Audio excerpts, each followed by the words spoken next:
తన చేతికి అతుక్కునున్న బ్రహ్మ 5వ తలను విడిపించుకోవడానికి ఎంత ప్రయత్నించినా విడిపించుకోలేకపోతాడు. ఇక అదే విషయాన్ని పరమేశ్వరుడికి చెప్పినప్పుడు, కాలభైరవ, నువ్వు చేసిన పని ధర్మం కోసమే అయినప్పటికీ బ్రహ్మతలను ఖండించడం వల్ల నీకు బ్రహ్మ హత్య పాతకం చుట్టుకుంది. అందుకే బ్రహ్మ కపాలం నీ చేతికే అతుక్కుపోయింది.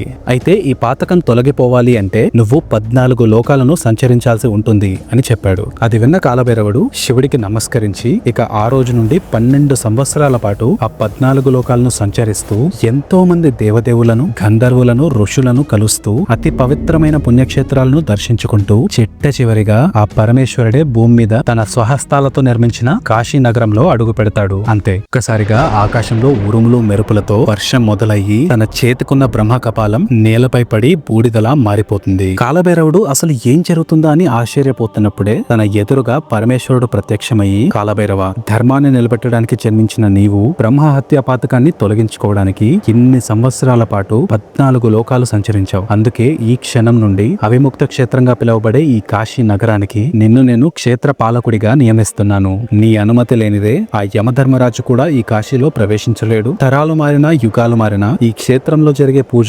మొట్టమొదటిసారి నీకు జరిగిన తరువాతే నా వరకు చేరుతుంది అని చెప్పి క్షేత్ర పాలకుడి బాధ్యతను అప్పగించి వెళ్లిపోయాడు. ఫుల్ వీడియో కోసం మీకు కింద కనిపిస్తున్న లింక్ మీద క్లిక్ చేయండి.